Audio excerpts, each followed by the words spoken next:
South ఇండియాలోనే biggest sorry store మన Varahi silks మన విజయవాడ ఎంజీ రోడ్ లో డిసెంబర్ 4వ తారీఖున ఘన ప్రారంభం. అంతా అయిపోయింది, అంత హ్యాపీ. మీ పాప పెళ్లి సంబంధాలు అలాంటివి ఏమైనా ఈషాకి ఇప్పుడు 23-24 మధ్యలో ఉంది. ఇంకొక 2 years తర్వాత చేస్తుంది. తన కాళ్ళ మీద నిలబడాలి. సో ఇప్పుడు నేను ఏమైనా ₹2 తనకి ఇచ్చాను అనుకో, అది తను నిలబెట్టుకునేటట్టు అయినా తనకి ఆ శక్తి రావాలి కదా. ఇప్పుడే స్టడీస్ కంప్లీట్ అయినాయి, జాబ్ లో జాయిన్ అయ్యి ఒక 3-4 months అవుతుంది. సో తన లైఫ్ ఇంకొక 2 years తర్వాత అప్పుడు చేసేద్దాం.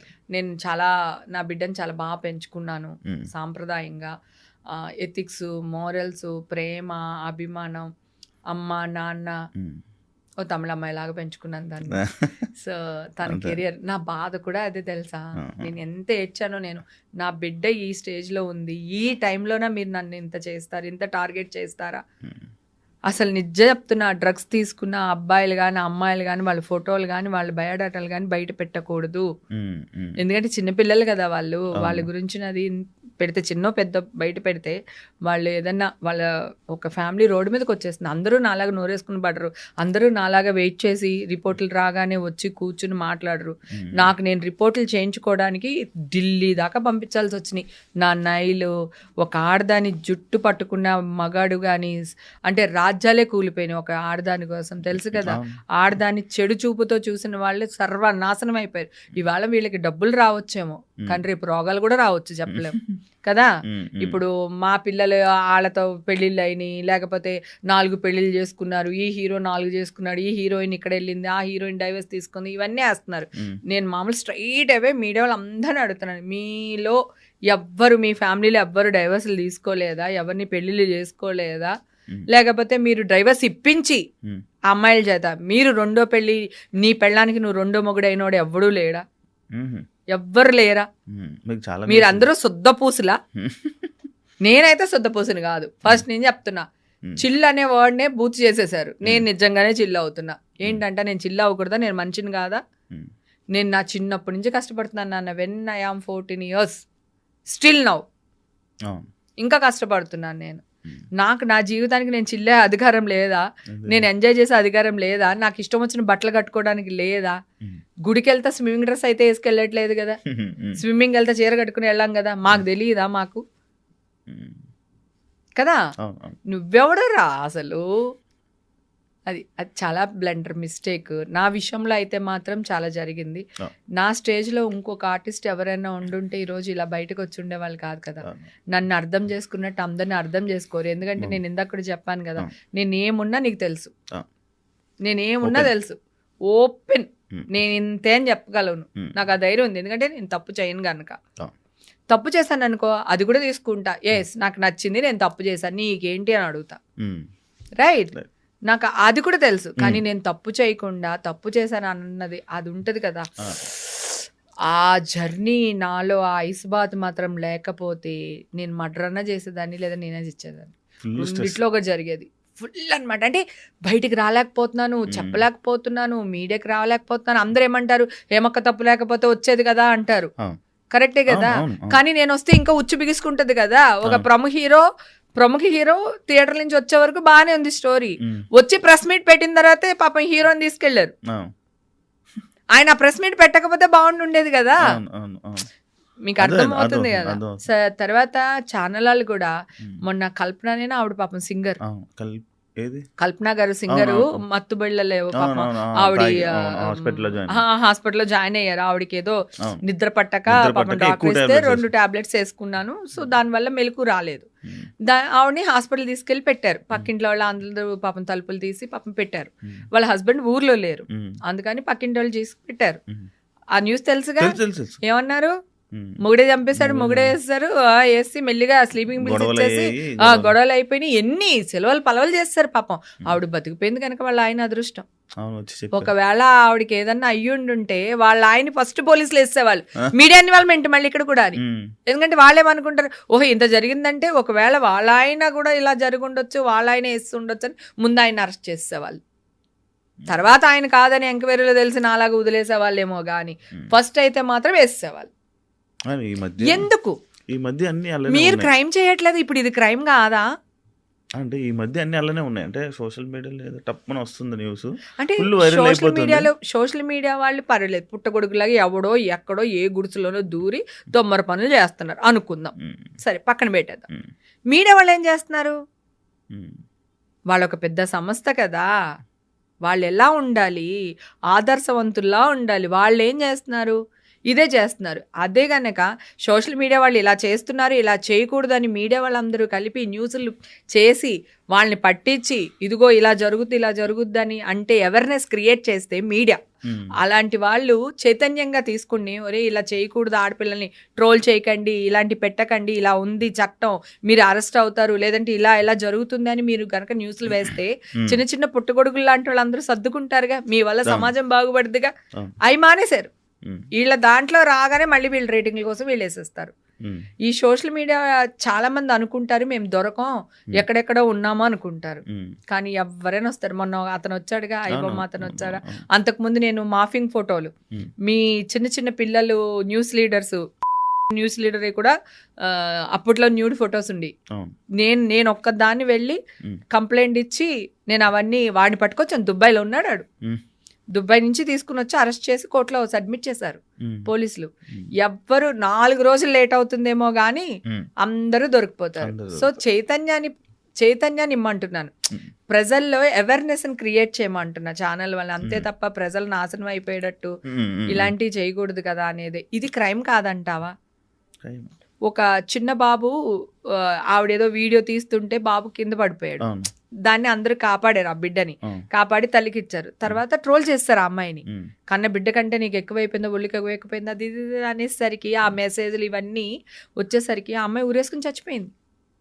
చెన్నైలో ఒక అమ్మాయి ఊరేసుకుని చచ్చిపోయింది, ఈ చంటిబిడ్డ తల్లి ఊరేసుకుని చచ్చిపోయింది. ఎవరన్నా న్యూస్ వేసారా? ఓన్లీ సోషల్ మీడియాలో అక్కడక్కడ వచ్చింది కానీ న్యూస్ వాళ్ళు అరే ఆ అమ్మాయిని ట్రోల్ చేయడం వల్ల పలానా అమ్మాయి చనిపోయింది, చెన్నైలో ఒక అమ్మాయి చనిపోయింది, ఇక్కడ ఒక అమ్మాయి చనిపోయింది అని లేదు. మళ్ళీ మీడియాలో వాళ్ళు క్వశ్చన్స్ అడుగుతారు. సుమా గురించి తెగ ఫీల్ అయిపోయారు, టిఫిన్లుగా తినండి అన్నందుకు తెగ ఫీల్ అయిపోయారు. వీళ్ళు మాత్రం అన్నీ అడగొచ్చు, హీరో మొహమేనా అని అడగొచ్చు, లేకపోతే దాంట్లో బూత్ పెట్టారు కదా మరి ఈయన గారు, మరి ఆ బూతే ఎందుకు చూస్తున్నాడు ఈయన? ఇప్పుడు మామూలుగా సినిమా ఇంకా రిలీజ్ అవ్వాల, ఆ బూత్ ఉందో లేదో తెలియదు, కానీ ఇతను మాట్లాడడం వల్ల ప్రపంచం అందరికీ ఆ సినిమాలో ఒక బూత్ పెట్టారు, ఆ బూత్ ఏంటి అని ఊరందరికీ తెలిసింది వీళ్ళ వల్ల. ఓకేనా?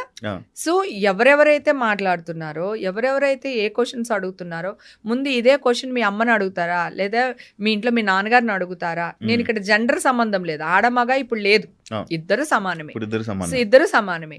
మీరు అడిగే క్వశ్చన్స్ ఎలా ఉండాలి? మీడియా ఎందుకు ఇంత కింద పడిపోతుందో నాకు అర్థం కావట్లేదు. ఎలా ఎక్కడ స్టాప్ చేయగలుగుతాం? ప్రతిదీ నేను నోరేసుకుని పడితే కాంట్రవర్సీలు అంటారు.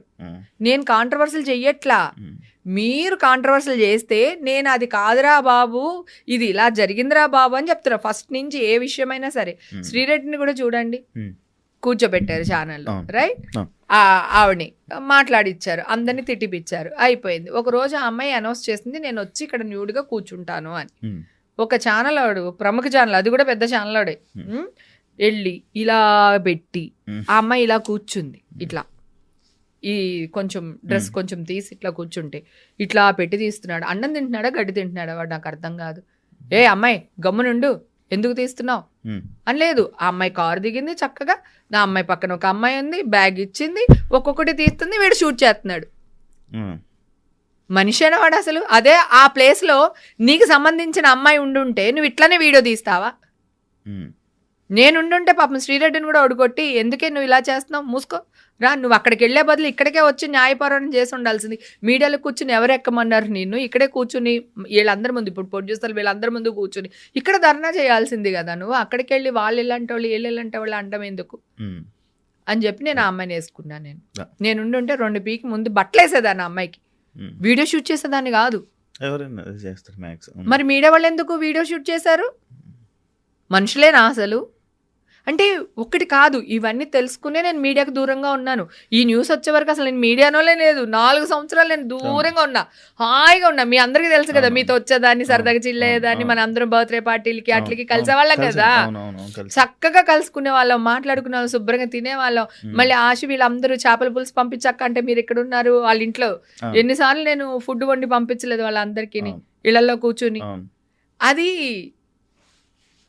భయమేస్తుంది. అందుకే ఈషాని నేను మీడియాకి కనపడకుండా దాచుకుంటున్నాను. ఒక రేపిస్ట్కి కనపడకుండా దాచుకున్నామంటారు కదా, వీడికి కనపడకుండా. అలాగా మీడియాకి కనపడకుండా నా బిడ్డని దగ్గర దాచుకుంటున్నాను. ఏమో నా బిడ్డ రేపొద్దున ఎక్కడికైనా వెళ్ళొచ్చు, ఏ క్లబ్కి వెళ్ళొచ్చు, లేదా ఇంకో చోటుకి వెళ్ళొచ్చు, అక్కడ ఏదో జరుగుండొచ్చు, హేమ కూతురు అని వేసేస్తారు. చాలా తక్కువ కనిపిస్తుంది సోషల్ అంటే నాకు భయం, నా కూతురు ఫేస్ పబ్లిక్గా తెలియకూడదని. నేను తను వెళ్ళిన చోటు కూడా నేను నా కూతురని చెప్పనివ్వను. తను ఎక్కడికైనా వెళ్తే నార్మల్ అమ్మాయి వెళ్ళొచ్చినట్టే వస్తుంది, ఒక సెలబ్రిటీ కూతురు వెళ్ళినట్టు రాదు. అంతే, వాళ్ళ ఫ్రెండ్స్తో తను వెళ్తుంది, సైలెంట్గా వచ్చేస్తుంది. అది గుడికి కూడా అంతే. ఎక్కడన్నా అంటే తిరుపతి లాంటి గుడికి, ఏదైనా ఇంపార్టెంట్, కాశీ వెళ్తున్నామా అలాంటి గుడికి నేను నాతో తీసుకెళ్తా. లేకపోతే 90% గుడికి కూడా నాతో పాటు తీసుకురాను పాపని. తిరుపతి అంతే, లేకపోతే నేను అసలు తీసుకురాను, తనే వెళ్ళిపోతుంది వాళ్ళ ఫ్రెండ్స్తో గుడికి. అన్ని ఏర్పాటు చేస్తాను. ఆ గుళ్ళో వాళ్ళకి కూడా నా కూతురు వస్తుందని తెలీదు. మా ఫ్రెండ్ పిల్లలు అందరూ వస్తున్నారండి, కొంచెం చూసుకోండి. అలాగే నువ్వు అన్నట్టు నిజంగా నాకు చాలా మంచి సర్కిల్, పెద్ద సర్కిల్. సో ఎక్కడికైనా వెళ్ళాలనుకో, వీళ్ళు ఈ కార్లో వచ్చింది హేమ, లేకపోతే ఈ లెటర్ పైన వచ్చింది హేమ. నువ్వు నీ ఫ్యామిలీతో వెళ్తే కూడా ఏదో ఒక లెటర్ తీసుకుని వెళ్తావురా కదా, నువ్వు పెద్ద తోపేం కాదు. నువ్వు కూడా ఎవరో ఒకరు రికమెండేషన్ తీసుకుని వెళ్లాల్సిందే. ఒక పెద్ద టెంపుల్కి వెళ్ళినప్పుడు, లేదంటే ఇంకెక్కడికన్నా వెళ్ళినప్పుడు, ఇంపార్టెంట్ ప్లేస్లో వెళ్ళినప్పుడు కంపల్సరీ. నాకు బాలయ్య బాబు లెటర్ ఇచ్చారు, మా అమ్మగారిని వైకుంఠ ఏకాదశి తీసుకెళ్ళాలి బాబు, నువ్వు ఒక్కడవే ఇవ్వగలవంట, మిగతా నాకు అంత పెద్ద పర్సనాలిటీస్ ఎవరు తెలీదు అంటే బాలయ్య బాబు లెటర్ ఇస్తే మా అమ్మని తీసుకుని వెళ్ళా. దానికి ఎంపీ లెటర్ ఇచ్చాడు, ఎమ్మెల్యే కారులో వెళ్ళింది. పువ్వా, ఎవడైనా వెళ్తాడు కదా, కొంచెమైనా అర్థం చేసుకోవాలి కదా. ఎవరైనా ఇప్పుడు నువ్వు వెళ్తావు అబ్బా తిరుపతి, ఏ రికమెండేషన్ లేకుండా వెళ్ళిపోతావా? ఇప్పుడంటే నాకు ఇంకా ఈజీ అయిపోయింది, ఎందుకంటే 10,000 రూపాయలు టికెట్ కడితే శుభ్రంగా హాయిగా చాలా మంచి దర్శనం. గుళ్ళోకి వెళ్తే ఎవరో ఒకరు గుర్తుపడతారు, 2 నిమిషాలు పక్కన నుంచి పెట్టి పంపిస్తారు అంతా. ఇప్పుడు ఎవరో గుళ్ళో 2 నిమిషాలు, అదిగో హేమని 2 నిమిషాలు నిలబెట్టాడంట అని అదొక న్యూస్ వేస్తారు, రేపొద్దు నుంచి గుళ్ళో నన్ను గెంటేస్తారు వాళ్ళు. అంతే కదా నాన్న, నువ్వు ఇలా న్యూస్ వేయటం వల్ల నాకు కనకదుర్గమ్మ వారి గుడికి వెళ్ళాను. సో వేరే వాళ్ళ ఫ్యామిలీతో పాటు వాళ్ళ కారులో వెళ్ళాను. హేమ ఈ కారులో వచ్చింది, హేమ ఈ కారులో వచ్చిందని వేస్తున్నారు న్యూస్. మరి నేను ఏదో ఒక కారులోకి రావాలి కదా, నడుచుకుంటే అయితే రాలేను కదా. నువ్వే మీడియా వాళ్ళందరూ కలిపి నా మీద పడిపోతారు. గుళ్ళోకి వెళ్ళినప్పుడు మైకులు తోసేసుకుని, కెమెరాలు తోసేసుకుని పడిపోతూ ఉంటారు. మరి అలాగే నా ఫ్యాన్స్ ఉంటారు కదా, ఇంతమందిని ఇన్ని సంవత్సరాలు ఎంటర్టైన్ చేశాను, నాకు అభిమానులు ఉంటారు కదా, వాళ్ళు నా మీద పడరా? పాపం ఎవరైనా ఏదన్నా పొరపాటు జరిగిందా అనుకో, తొక్కిస్లాట చచ్చిపోయింది హేమ గుడికి రాబట్ట అంటారు ఇప్పుడు. మరి నేను తొక్కిస్లాట్లో రాకూడదంటే ఎవరొకరు కారులోనో లేకపోతే ఎవరొకరు మనుషులు ఇద్దరిని పెట్టుకునే రావాలి కదా, అది తప్పేంటి అంటున్నా. నువ్వు చేసేది కూడా అదే కదా. నీ ఫ్యామిలీని తీసుకెళ్లాలంటే నువ్వు ఏదో రికమెండేషన్ మీద వెళ్తావు కదా, అలాగే నేను రికమెండేషన్ మీద కదా వెళ్తున్నాను. ఎందుకు కాంట్రవర్సీలు చేస్తారు, ఏం అవసరం కాంట్రవర్సీలు వాళ్ళకి? అది నేను మంచిగానే ఉన్నాను, అమ్మవారి మీద ప్రేమతో వెళ్ళాను, దాన్ని కాంట్రవర్సీలు చేస్తారు. ఒకడైతే టికెట్ తీసుకున్నారా మీరు అని అడిగాడు ఒకసారి, ఒక కనకదుర్గమ్మ గుడి. ప్రతి సంవత్సరం వెళ్తాను నేను, వాళ్ళకి తెలుసు ప్రతి సంవత్సరం హేమ గుడికి వస్తుంది, పలానా రోజు వస్తుంది అని కూడా తెలుసు వాళ్ళకి. ఏంటి కాంట్రవర్సీ? టికెట్ 50 రూపాయలు ఉంటుంది, పోనీ 100 రూపాయలు ఉంటుంది. నేను గుళ్ళో అమ్మవారికి ఎంత వేస్తాను చెప్పకూడదు, మాట్లాడకూడదు, కానీ చెప్తాను. ఆ రోజు కోపంలో చెప్పేసాను అనుకో, చీర పట్టుకెళ్తాను. ఆ చీర ఎంత కాస్ట్ ఉంటుంది? నాకు వచ్చే డబ్బు మా అమ్మదే, మా అమ్మే నాకు ఇస్తుంది. మా అమ్మ గుడికి ఉపయోగపడితే ఏదైనా చేస్తా. తిరుపతి కూడా అంతే. ఒక్కొక్కసారి నేను సంవత్సరం అంతా దాచిన డబ్బులు ఒక్కొక్కసారి 1 lakh అవుతుంది, ఒక్కొక్కసారి 1.5 lakh అవుతుంది, ఒకసారి 2 lakhs అవుతుంది, ఒకసారి 10,000 ఉంటుంది. నాకు వచ్చే ఇన్కమ్ను బట్టి నేను తీసి పెట్టుకుంటాను. ఒక్కొక్క ప్రాజెక్ట్లో వచ్చిన డబ్బులు దాంట్లో అమౌంట్ని బట్టి కొంచెం కొంచెం తీస్తాను. అది సంవత్సరానికి ఇంత అవుతుంది, నేను అక్కడికి వెళ్ళి వేస్తాను. ఓకే, ఇప్పుడు నేను ఏం చేస్తాను, ఎలాగా ఉండిలేసినా దేవుడి సేవకే. నేను ఇప్పుడు శ్రీవాణి టికెట్ తీసుకున్నా దేవుడికే, రేపొద్దున అన్నదానం టికెట్ తీసుకున్నా దేవుడికే. సో నేను అన్ని అట్లా గుడికి వెళ్ళినప్పుడు నా సంపాదనలో కొంత ఇది నేను గుళ్ళకి ఇచ్చేస్తాను. నువ్వు 300 రూపాయల టికెట్ కోసం అడిగితే కోపం రాదా? దేవుడికి దర్శనం చేసుకోవడానికి వచ్చని ఏం క్వశ్చన్లు అడుగుతున్నావన్నా? ఆల్రెడీ వాళ్ళు టికెట్ తీసే పెడతారు నేను వచ్చేసరికి. ఎందుకన్నా నన్ను ఇలా చేస్తావు, ఎందుకు నన్ను కాంట్రవర్సీలు చేస్తావు అని అడిగా. గుడికి ప్రతి సంవత్సరం వెళ్తాను, తిరుపతి వెళ్తాను, అన్ని గుళ్ళకి వెళ్తాను. నేను ఒక్క గుడి వదలను, నేను అన్ని గుళ్ళకి వెళ్తాను. నేను నా లైఫ్ నేను చిల్ అవుతున్నాను, నాకు భక్తి ఉంది, మా అమ్మ మీద భక్తి ఉంది, నా ఫ్యామిలీని చాలా బాగా చూసుకుంటాను. నేను నా ఫ్యామిలీని ఈ రోజు వరకు ఒక్క రోజు కూడా నా ఫ్యామిలీని ఏమంటారు సైడ్ పెట్టేసి నా లైఫ్ చూసుకునేది లేదు. ఓకే, సో అలాంటి ఒక దీన్ని నువ్వెందుకు ఇట్లా బూతులాగా చిత్రీకరిస్తావు నాకు అర్థం కాదు. దేవుడు అనేవాడు ఉంటాడు, ఏ కాలో చెయ్యి ఎరగొట్టేస్తాడు ఎవడొక్కడికి చెప్తున్నా నేను. అన్ని మన రోజులు కాదు బంగారం కదా, అన్ని మన రోజులు. మొన్న శివరాత్రి రోజున శ్రీశైలం వెళ్ళా. మరి అక్కడ ఎవరో ఒకళ్ళు రికమెండేషన్ పెట్టుకోకపోతే రూమ్ ఎలా దొరుకుద్ది మనకి, కార్ ఎలాగ వెళ్తుంది, స్పర్శ దర్శనానికి ఎవరు తీసుకెళ్తారు? రికమెండేషన్ లేకుండా ఏ సెలబ్రిటీ బయటకు వస్తారు చెప్పు? కదా, ఇది మీ అందరికి తెలిసిందే కదా. నేను కాదు, మీరన్నా వెళ్ళాలంటే ఒక ఎమ్మెల్యే లెటర్, ఎంపీ లెటర్ మీరైనా పెట్టుకుని వెళ్ళాలిగా, ఏ సోషల్ మీడియా వాడైనా సరే, ఏ మీడియా వాళ్ళన్నా సరే కదా. ఇప్పుడు నువ్వు వెళ్ళాలంటే ప్రాబ్లం ఉండకపోవచ్చు, మొత్తం నీ ఫ్యామిలీని తీసుకెళ్లాలంటే ఏదో ఒక లెటర్ ఉండాలి కదా. సో మీరైతే వాడుకోవచ్చు, మేం చేస్తే కాంట్రవర్సీలు చేస్తారు.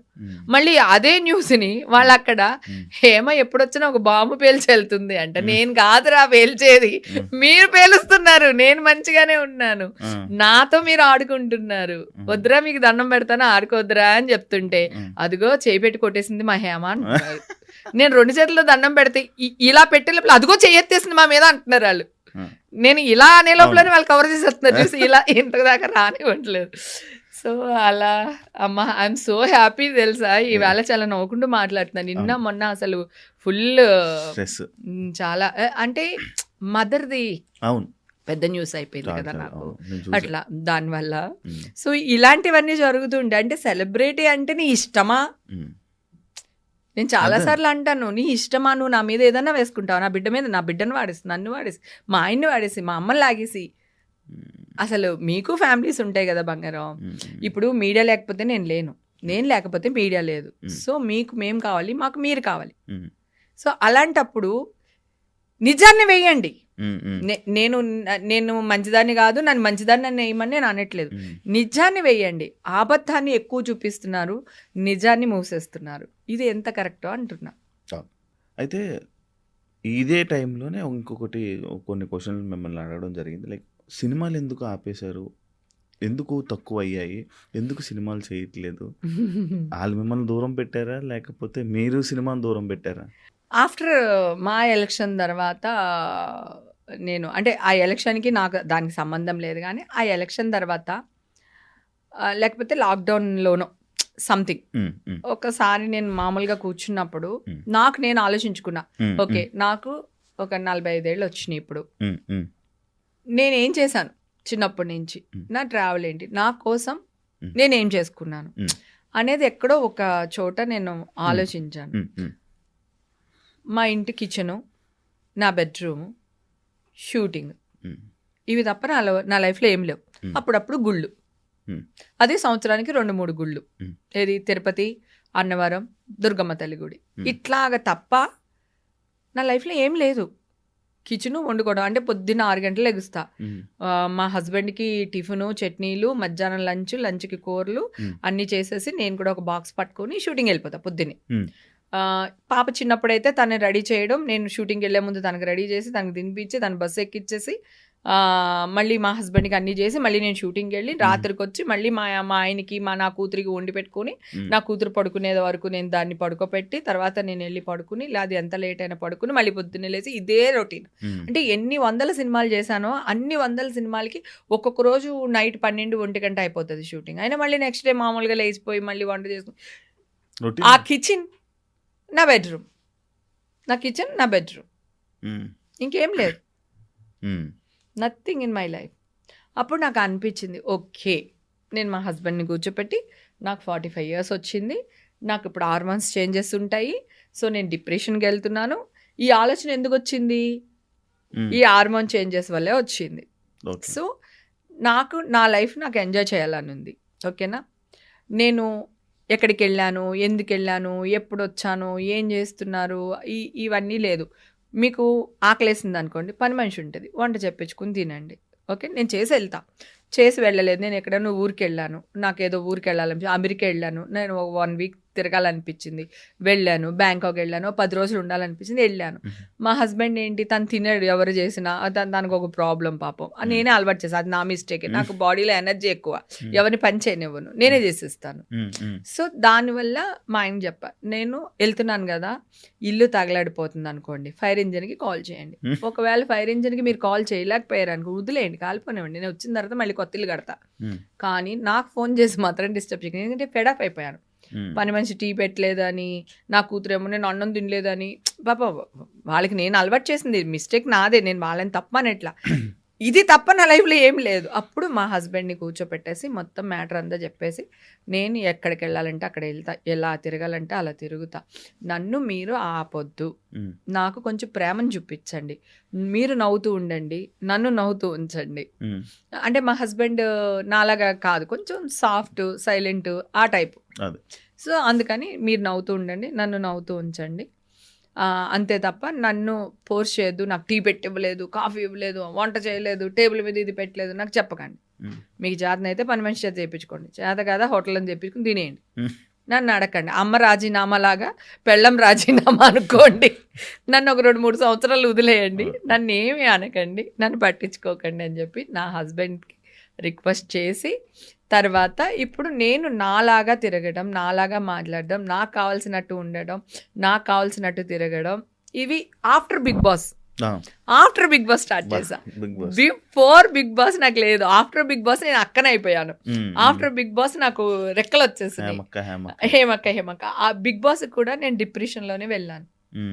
సురేఖ అనింది, ఎందుకు వెళ్తున్నావు, అక్కడికి వెళ్ళిన వాళ్ళు ఎవరు మంచి పేరుతో బయటికి రాలేదు, బిగ్ బాస్ లో అందరికీ చెడ్డ పేరు వస్తుంది, ఎందుకు నువ్వు వెళ్తున్నావు అంటే, సురేఖ కూడా ఇదే చెప్పాను, సురేఖ నేను డిప్రెషన్లో ఉన్నాను, నా దగ్గర ఫోన్ ఉండకూడదు, నేను కొంత ఉండాలనుకుంటున్నా, దూరంగా ఉండాలనుకుంటున్నా, ఇప్పుడు బయట ఉంటే నా వల్ల కాదు, వాళ్ళు ఆఫర్ ఇచ్చారు, సో వెళ్తా. నేను ఎక్కువ రోజులు ఏమి ఉండను, మ్యాక్సిమం 2 వీక్స్ ఉంటానేమో, అట్లీస్ట్ ఆ 2 వీక్స్ నేను ప్రశాంతంగా పీస్గా ఉంటాను.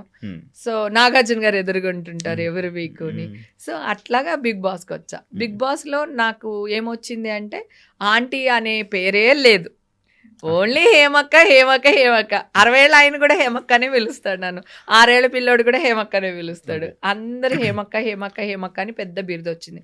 తర్వాత రాహుల్, వీళ్ళందరూ ఆశు, రాహుల్, రోహిణి, ఇంకా అందరూ అట్లాగా చనువు ఎక్కువ అయిపోయింది. సో అప్పుడు ఇంట్లోంచి బయటికి రావడం, Bigg Boss, after Bigg Boss నేను బయటకు వచ్చాను. బిగ్ బాస్ మీ లైఫ్ మార్చేసింది, చాలా చేంజ్ చేసేసింది. ఎందుకంటే బిగ్ బాస్ లోకి వెళ్ళినప్పుడు చాలా డిప్రెషన్ లో వెళ్ళాను నేను.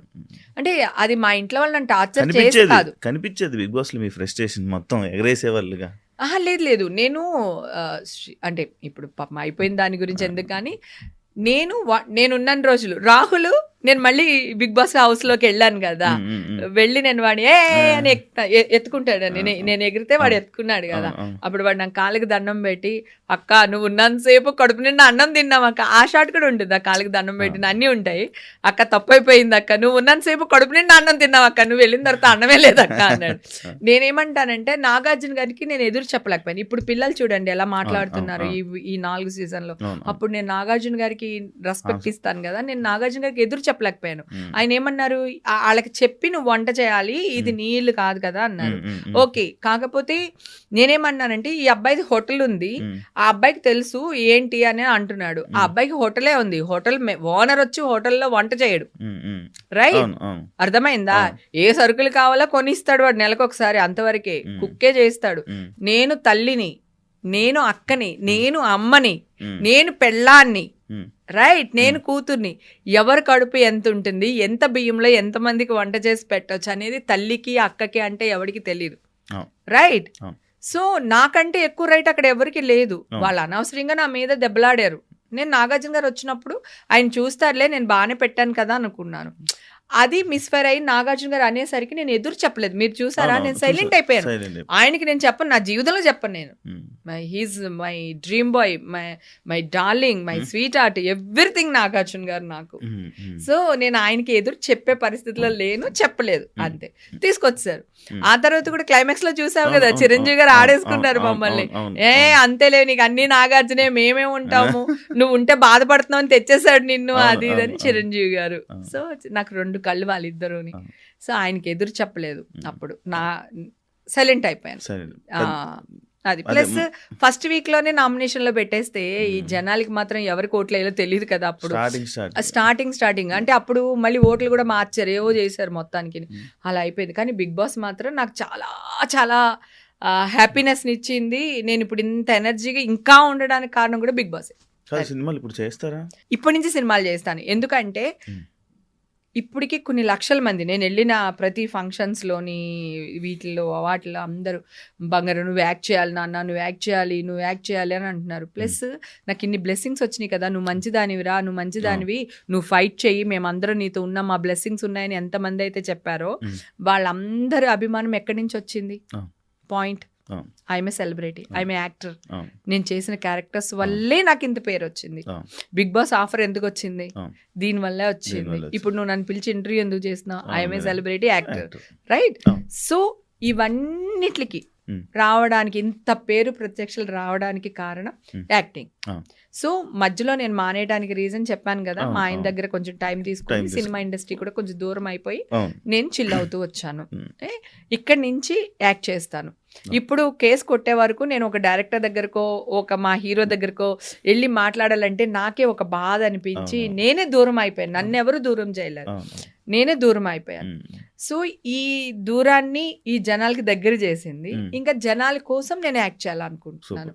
సో ఇక్కడ నుంచి మా త్రివిక్రమ్ గారిని, సుకుమార్ని, నాగార్జున గారిని, చిరంజీవి గారిని వీళ్ళందరినీ కలుస్తాం, మా బాలయ్య బాబుని అందరినీ కలిసి మాట్లాడి సో మళ్ళీ యాక్టింగ్ మొదలు పెడతాను. సూపర్ థ్యాంక్ యూ హేమ గారు. యాక్చువల్లీ చాలా విషయాలు ఇప్పుడు ఇంకా ఇండస్ట్రీ టాపిక్లకి ఇప్పుడు వచ్చాము. ఇది పోతూ ఉంటే ఇంకా పోతుంది. ఏదైతే మన మెయిన్ టాపిక్ నేను అనుకున్నానో ఆ టాపిక్ వరకు అయితే అయిపోయింది. Thank you so much me clarification ఇచ్చినందుకు. మనం ఈ సినిమా దాని గురించి కూడా ఒక పర్సనల్ గా మనం మళ్ళీ ఇంకొక పాడ్కాస్ట్ చేసి సినిమా గురించి మనం చేద్దాం. All the best, congratulations first. పెద్ద తలనొప్పి నుంచి బయటకు వచ్చేసారు.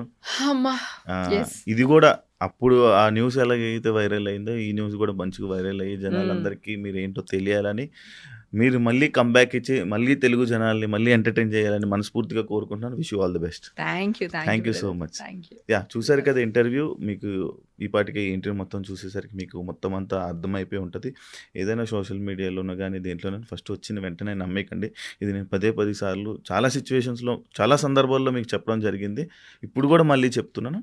ఫైనల్గా ఏం జరుగుతుందో అంతవరకు కాస్త వెయిట్ చేసి ఒక పర్సన్ని జడ్జ్ చేయడం తెలుసుకోండి. అండ్ ఏదైతే హేమ గారి మీద అప్పుడు అన్ని ఆరోపణలు వచ్చాయో దానికి ప్రతి ఒక్క పిన్ టు పిన్ తను ఎక్స్ప్లెయిన్ చేయడం జరిగింది. ప్రతి ఒక్కరు చూస్తారు అని కోరుకుంటున్నాను. అండ్ తన గురించి ఈ పాటికి మీకు అర్థమై ఉంటుంది. And thank you so much ఈ ఇంటర్వ్యూ మొత్తం చూసినందుకు. ఇంకో గెస్ట్తో మళ్ళీ మీ ముందు కలుస్తాం. అంతవరకు see ya. Thank you. And for more videos, Please subscribe to iDream. Please subscribe to iDream. Please subscribe iDream. And please subscribe to iDream. For more videos, subscribe to iDream. please like, share and subscribe to the channel. Congratulations, iDream. Subscribe to iDream. Subscribe to iDream. So subscribe to iDream Media. iDream ki iDream team andarki huge congratulations. Please subscribe iDream Media. Please subscribe to iDream. Subscribe iDream. Please subscribe to iDream. iDream అంటే నా కళల ఛానల్ను subscribe చేసుకున్న నోరు తిరుగుతలేదు. మీరైతే గంట గుర్తు కొట్టండి. For more such videos, please subscribe to iDream. Subscribe to iDream. Please subscribe to iDream. Please subscribe iDream Media. Please do subscribe to iDream. Please subscribe to iDream Media. For best entertainment and information, please subscribe iDream. And don't forget to subscribe to iDream.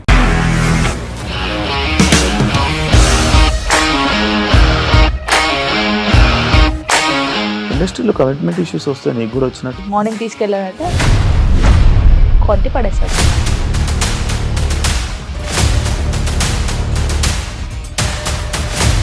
ఒక్కళ్ళు కూడా చూడలేదు ఈ cinema అని చెప్పడానికి కూడా చాలా ధైర్యం కావాలి. అది నిజం కదా, దాంట్లో ధైర్యం ఏంటి? ఇది నెక్స్ట్ డే ప్లేట్ మార్చేస్తే తప్పు కదా. As of now we are comfortable this అని నేను అనుకుంటున్నాను. రష్మిక గారిది మీది ఒకే ఊరు అంట కదా.